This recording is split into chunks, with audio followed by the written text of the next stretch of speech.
하나님의 은혜가 함께 예배하는 모든 성도님들 위해 가득하시길 축복합니다. 사람들은 문제가 생기면 가장 먼저 계산을 합니다. 이 문제를 나 혼자 해결할 수 있을까 없을까 살펴봅니다. 물론 성격에 따라 절대 다른 사람에게 아쉬운 소리를 하거나 힘든 소리를 하지 않고 혼자 해결하는 사람들이 있습니다. 그리고 도저히 혼자 감당이 안 되면 주변 사람들에게 도움을 요청합니다. 누구에게 도움을 요청해야 빠르게 이 일이 진행될 수 있을까? 정말 머릿속에서 빠르게 계산을 합니다. 그리고 나에게 가장 도움이 될 만한 사람에게 연락하고 대비책을 세웁니다. 인간적인 방법과 지혜를 먼저 찾습니다. 그 자체가 잘못된 것은 아닙니다. 경험이 풍부하고 인맥이 넓을수록 문제를 해결할 방법들이 많아지기 때문입니다. 그러나 문제는 하나님을 배제한 계산입니다. 하나님을 전혀 생각하지 않고 인간적인 지혜와 경험과 방법만으로 문제를 풀어가려고 하는 자세는 결정적인 실수입니다.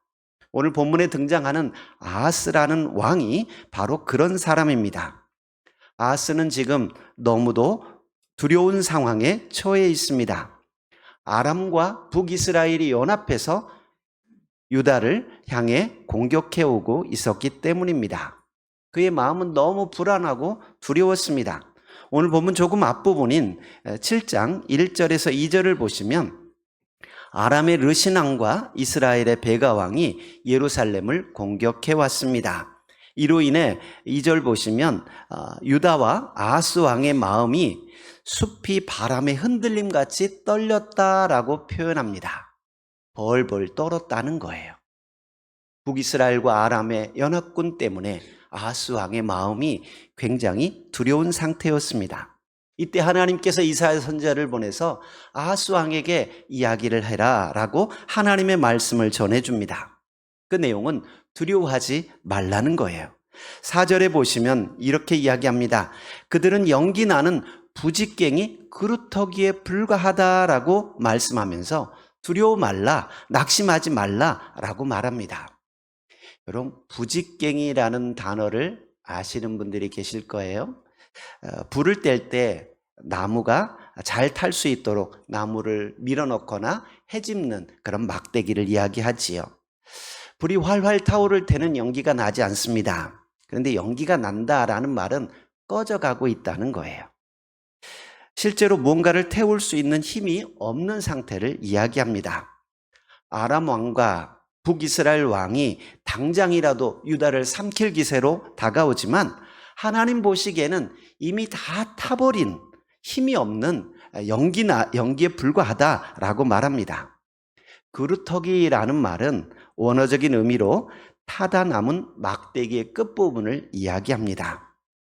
이 막대기가 다 타서 조금밖에 안 남았고 쓸모없어졌다라는 거예요. 아하스 왕과 아람 왕은 무서운 불길처럼 공격해 오지만 아무것도 아니다. 다 타다 말아버린 막대기에 불과하다. 두려워하지 말아라 라고 말씀합니다. 여러분, 우리가 느끼는 두려움들을 가만히 들여다보면 사실 별것 아닌 경우가 너무도 많습니다. 저는 어린 시절 어머니, 아버지의 심부름으로 친척 집에 가서 뭔가 심부름을 갈 때가 있는데 저희 사촌 큰 집에 가면 현관 마루 입구에 호랑이 그림이 크게 그려져 있었어요. 큰 액자로 호랑이가 이렇게 노려보고 있는데 그게 너무 무서웠어요. 그래서 그 집은 저 안 갈래요. 형 보내세요. 하고 심부름 시켰을 때 안 가려고 했던 집 중에 하나였습니다. 왜 그러냐면 그 호랑이가 너무 무서워서 들어가는 것 자체도 겁이 났었습니다. 그런데 여러분, 지나놓고 보면 그 종이 호랑이가 무섭습니까? 아무것도 아니지요. 그냥 우리 시각적으로 잠깐 두려움을 주지만 그 종이 호랑이가 나를 전혀 해하지 못한다는 것을 우리는 알고 있습니다. 하지만 어린 시절 저는 그 호랑이가 너무도 무서웠던 기억이 납니다. 여러분을 두렵게 하고 힘들게 하는 문제들을 가만히 들여다보십시오. 사실은 별거 아닙니다. 연기는 무성하게 나지만 더 이상 태울 능력도 없고요. 정말 많이 나를 힘들게 할 것 같지만 사실 별거 아닌 타담한 부직갱이에 불과하다라는 것을 기억해야 합니다. 하나님의 시각으로 바라보면 아무것도 아니라는 거예요. 그래서 하나님께서는 두려워하지 말라라고 말씀합니다. 8절에 보시면 에브라임은 65년 내에 패망하여 나라를 이루지 못할 것이다 라고 말씀하고요. 너희가 굳게 믿지 아니하면 너희가 굳게 서지 못한다 라고 말씀하셨습니다. 하나님께서는 아스 왕에게 이런 하나님의 말씀이 확실하게 이루어질 거다. 너가 믿지 못하겠거든 징조를 구해라 라고 이야기합니다. 이때 11절에 보니까 아하스 왕에게 이야기하죠. 너는 내 하나님 여호와께 한 징조를 구하되 깊은 데서든지 높은 데서든지 구하라. 내가 징조를 구하라고 이야기해요. 그런데 아하스 왕은 아무런 징조도 구하지 않겠다고 이야기합니다. 12절 같이 한번 봅니다. 아하스가 이르되 나는 구하지 아니하겠나이다. 나는 여호와를 시험하지 아니하겠나이다 한지라. 나는 여호와를 시험하지 않겠습니다 라고 이야기합니다. 이 말만 보면 아하스 왕이 참 믿음이 좋구나라고 생각하기 쉽습니다. 하나님의 말씀이 확실히 이루어질지 안 이루어질지 불안하거든 징조를 구해라 라고 하니까 아유 징조 구하지 않겠습니다 라고 이야기하고 하나님을 시험하지 않겠다고 이야기합니다. 그런데 아하스 왕이 하나님의 징조를 구하지 않겠다고 말한 것은 믿음이 좋아서가 아니었습니다. 겉으로는 경건해 보이지만 속으로는 다른 계산을 하고 있었기 때문입니다. 당시 근동 지역의 최대 강국은 아수르였습니다. 아수르는 주변 나라들을 하나씩 정복하면서 조공과 복속을 강요하고 있었습니다. 아람과 북이스라엘은 이 아수르를 대응하기 위해서 반아수르 동맹을 결성했습니다. 그리고 남유다에게 요청합니다. 너도 같이 우리와 힘을 모아서 아수르를 대적하자라고 요구합니다. 그런데 아하스 왕은 이 동맹에 참여하지 않습니다. 아람과 북이스라엘은 유다가 동맹을 거절하자 오히려 아하스를 공격합니다. 그리고 자기들의 뜻과 같이 하는 왕을 세우려고 하였습니다. 아하스 왕이 북이스라엘과 아람의 동맹에 참여하지 않은 것은 아수르를 더 두려워하고 있었기 때문입니다. 괜히 동맹에 참여했다가 아수르의 심기를 불편하게 하고 싶지 않았습니다. 전쟁보다는 안전을 택했습니다. 열왕기하 16장에 보면 아하스 왕이 북이스라엘과 아람의 동맹국에 참여하지 않게 되니까 아람과 북이스라엘이 아하스 왕을 공격해 왔습니다. 이때 아하스 왕은 아수르에게 도움을 요청합니다. 지금 아람 왕과 북이스라엘이 우리를 공격해 옵니다. 좀 도와주십시오라고 하면서 왕궁에 있는 보물 또 성전에 있던 금들을 다 갖다 바칩니다. 열왕기하 16장 7절에 보면 자신을 아수르 왕의 신복이요 왕의 아들이다라고까지 표현합니다. 그러면서 도와달라고 이야기합니다.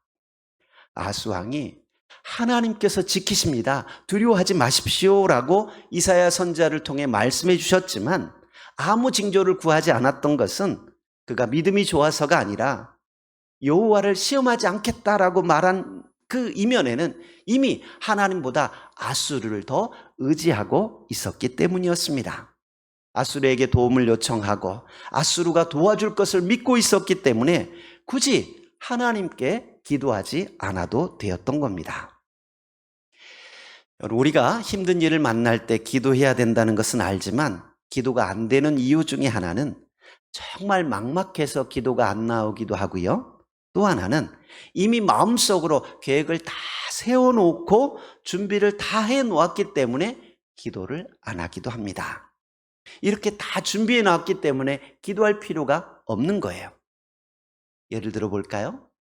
신혼 때 처음 반찬을 만들거나 찌개를 끓일 때 어떻습니까? 친정 엄마에게 전화해서 이거 국에 간장은 얼만큼 넣어야 돼? 베이스는 뭘로 해야 돼? 또 인터넷 찾아보고 레시피 찾아보고 기도하는 마음으로 조마조마하면서 찌개를 끓입니다. 그런데 주부 30년 차쯤 되는 이 경력을 가지면 어떻게 됩니까? 기도합니까? 찌개 끓이면서 기도하신 분 아마도 하나도 없을 겁니다. 저희 딸이 독일에 잠깐 교환학생으로 가면서 혼자 뭘 해 먹어야 되니까 계속 전화하는 거예요. 엄마, 국 끓일 때는 뭘 넣어야 돼? 뭘 먼저 끓여야 돼? 이거 넣고 그 다음 뭐 넣어야 돼? 뭐 얼만큼 넣어야 되는 거야? 양념 뭐 들어가? 계속 전화 오면서 반찬을 만들었던 그 기억이 납니다. 여러분, 우리가 내가 할 수 없는 일을 만날 때는 막 물어보고 기도하고 맛있게 돼야 되는데 하고 기도하지만 내 경험치가 쌓이고 어느 정도 자신이 있으면 더 이상 기도할 필요 없습니다. 그냥 대충 눈 감고 넣어도 비슷한 맛이 나옵니다. 여러분, 처음 김장 담글 때는 어떻습니까? 이거 맛있게 돼야 되는데, 이거 잘 돼야 되는데 기도하는 마음으로 김장을 담급니다. 그런데 주변에 요리 잘하는 베테랑 권사님이 김장을 도와준다고 왔습니다. 그러면 기도할까요? 기도할 필요가 없어요. 권사님이 다 알아서 양념의 간을 맞춰줄 거기 때문에 기도하지 않습니다. 여러분, 우리가 경험이 많아서 내 경험을 의지하면 기도하지 않게 되고요. 나보다 능력이 많은 사람이 내 주변에 있으면 기도하지 않게 됩니다. 사랑하는 성도 여러분, 여러분들은 마음속에 가장 의지하고 있는 것이 무엇입니까? 내가 가장 의지하고 있는 사람은 누구입니까? 하나님보다 더 의지하는 것들이 있다면 이 시간 내려놓고 하나님을 가장 의지하기로 결단할 수 있기를 축복드립니다. 하나님께서 아브라함에게 이삭을 바치라고 말씀하신 것은 아브라함을 괴롭게 하려고 함이 아니었습니다. 여러분, 인공수정에서 어렵게 아기를 가진 가정들을 보실 겁니다. 그 아기가 얼마나 귀하고 소중하겠습니까? 그런데 지금 아브라함과 사라는 100살과 90살에 아들을 낳았습니다. 얼마나 사랑스럽겠습니까? 흔한 표현으로 눈에 넣어도 안 아플 것이었습니다. 이미 생리가 끊어지고 더 이상 소망이 없던 사라에게 아기가 생겼습니다. 성경에 자세히 나와 있지 않지만 이삭을 생각하는 마음이 각별했다라는 것은 불보듯 뻔합니다. 그래서 하나님께서는 다른 게 아니라 그 아들 이삭을 바치라라고 말씀하신 것입니다.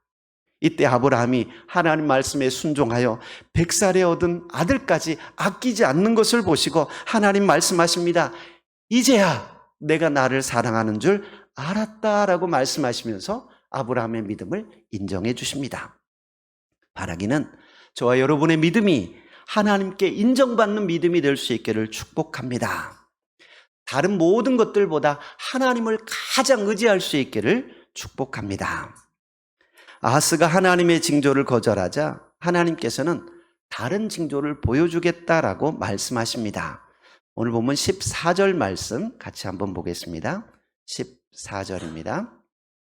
그러므로 주께서 친히 징조를 너희에게 주실 것이라. 보라, 처녀가 잉태하여 아들을 낳을 것이요 그의 이름을 임마누엘이라 하리라. 아하스 왕이 하나님의 말씀을 믿던 믿지 않던 하나님께서는 징조를 보여주겠다고 말씀하십니다. 이 말은 책망이자 은혜입니다. 내가 믿지 않아도 내 약속은 멈추지 않는다라는 하나님의 의지를 보여주십니다. 하나님께서 보여주신 징조는 군사력도 아니고 정치적 동맹도 아니었습니다. 임마누엘이었습니다. 임마누엘이라는 말은 하나님이 우리와 함께 계신다라는 뜻입니다. 여러분, 하나님이 우리와 함께 계시는 것보다 더 안전하고 확실한 것은 없습니다. 온전하신 하나님이 우리와 함께 하시면 이보다 더 든든할 수는 없습니다. 만군의 여호와께서 함께 하시면 어떤 적이 무섭겠습니까?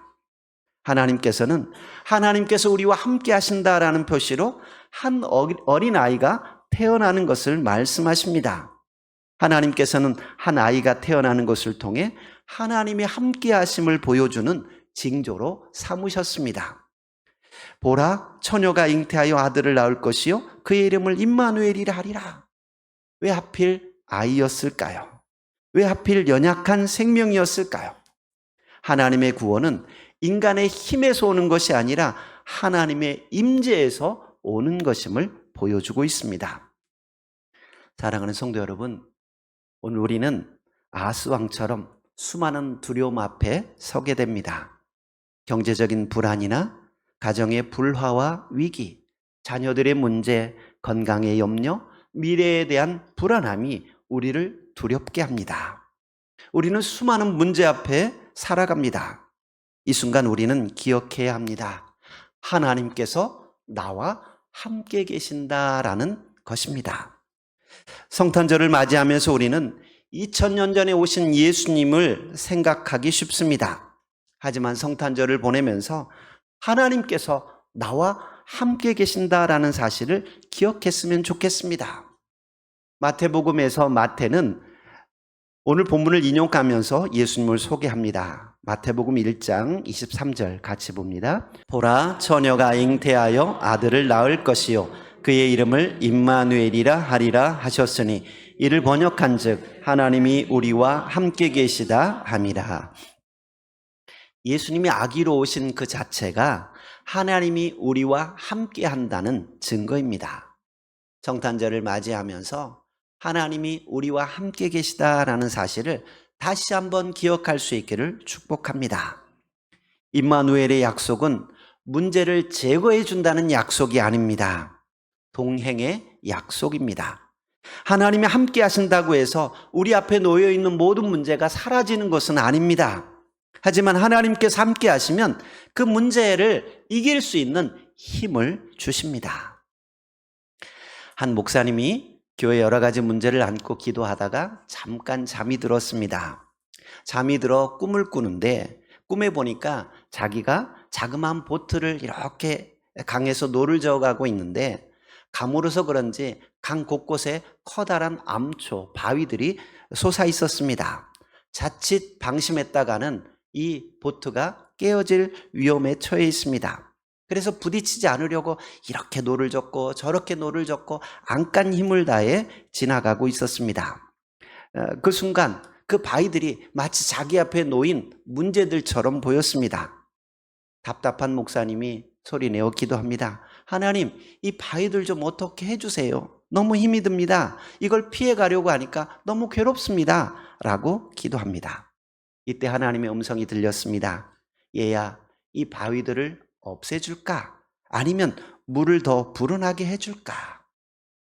지금 눈앞에 보이는 저 바위만 없으면 내가 살 것 같지만 저 바위가 없어지고 나면 그 뒤에 또 바위가 있고 또 바위가 있습니다. 지금 바위 하나 없애는 게 문제가 아닙니다. 그런데 강물이 불어나면 그 모든 바위들 위로 편하게 지나가게 될 것입니다. 여러분, 내가 문제를 없애려고 하면 끝이 없습니다. 이 문제를 해결하면 또 다른 문제가 기다리고 있습니다. 그러나 하나님이 함께 하시면 나를 힘들게 하는 모든 문제들은 아무것도 아니라는 겁니다. 여러분이 감당해야 할 인생의 무게가 힘들 것입니다. 다른 사람이 볼 때는 아무것도 아닌 것처럼 보이지만 우리에게 다가오는 현실과 이 현실 속에서 살아가는 것만으로도 힘겹고 버겁게 느껴질 때가 많이 있습니다. 이때 여러분 기억하십시오. 하나님이 나와 함께 하신다라는 것입니다. 주님은 수고하고 무거운 짐진 자들을 초대하셨습니다. 마태복음 11장 28절에 보면 수고하고 무거운 짐진 자들아 다 내게로 오라 내가 너희를 쉬게 하리라 말씀하셨습니다. 참다운 쉼을 주겠다고 약속하십니다. 그런데 재밌는 것은 그 다음 나오는 29절 30절에 보면 이렇게 말씀합니다. 29절 같이 볼게요. 나는 마음이 온유하고 겸손하니 나의 멍에를 메고 내게 배우라. 그리하면 너희 마음이 쉼을 얻으리니. 30절 이는 내 멍에는 쉽고 내 짐은 가벼움이라 하시니라. 분명히 쉼을 주겠다고 초대하셔놓고 내 멍에를 메고 내게 배우래요. 아니, 쉼을 주겠다고 하셔놓고 또 다른 멍에를 준다는 게 말이 됩니까? 그런데 여기에는 놀라운 은혜가 담겨 있습니다. 당시 소들이 매는 멍에는 두 마리의 소가 함께 끄는 멍에였습니다. 우리가 주님의 멍에를 맨다라는 말은 주님이 내 멍에를 함께 지고 가겠다는 거예요. 이 말은 주님께서 내 모든 짐을 다 담당해 주시고 우리는 그저 참여만 하면 되는 겁니다. 그러니까 내 멍에는 쉽고 내 짐은 가볍다고 말씀하신 것입니다.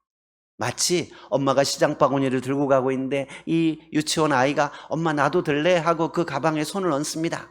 아이는 자기가 들고 가는 줄 알 거예요. 끙끙대면서 무겁다고 힘들다고 이야기합니다. 그런데 이미 엄마가 다 무게를 담당하고 있는 거지요. 아이는 손만 얹고 따라가는 거예요. 여러분, 하나님이 함께 하시면 우리 인생의 무거운 짐 아무것도 아닙니다.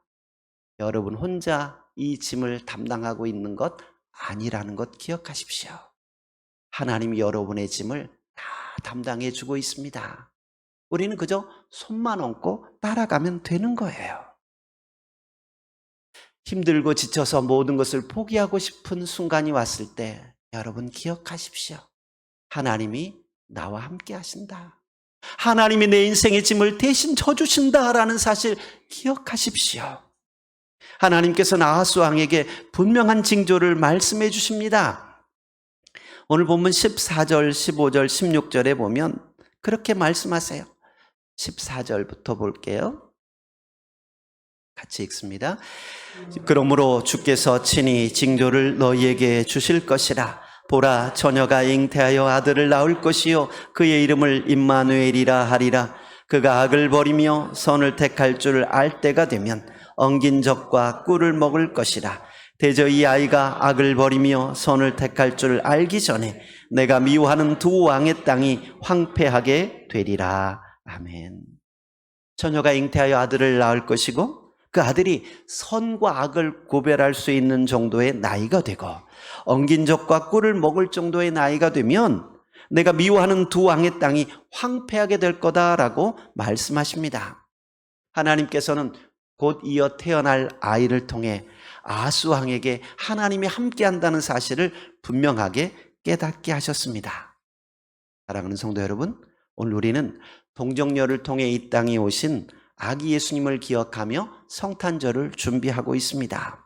성탄절을 맞이할 때마다 하나님이 나와 함께 하신다라는 사실을 깨달을 수 있기를 축복합니다. 요즘 러닝이 유행이라 불광천이나 한강에 가면 혼자 달리는 사람, 그룹을 지어 달리는 사람, 정말 달리는 사람들이 많이 있습니다. 추운 겨울인데도 마스크 쓰고 막 열심히 달려갑니다. 아무리 추워도 달리다 보면 숨이 차고 땀이 납니다. 앞에서 바람이 불면 달리면서 바람을 느낄 수 있습니다. 그런데 뒤에서 바람이 불면 달리는 속도와 비슷할 경우에 바람을 느끼지 못할 수도 있습니다.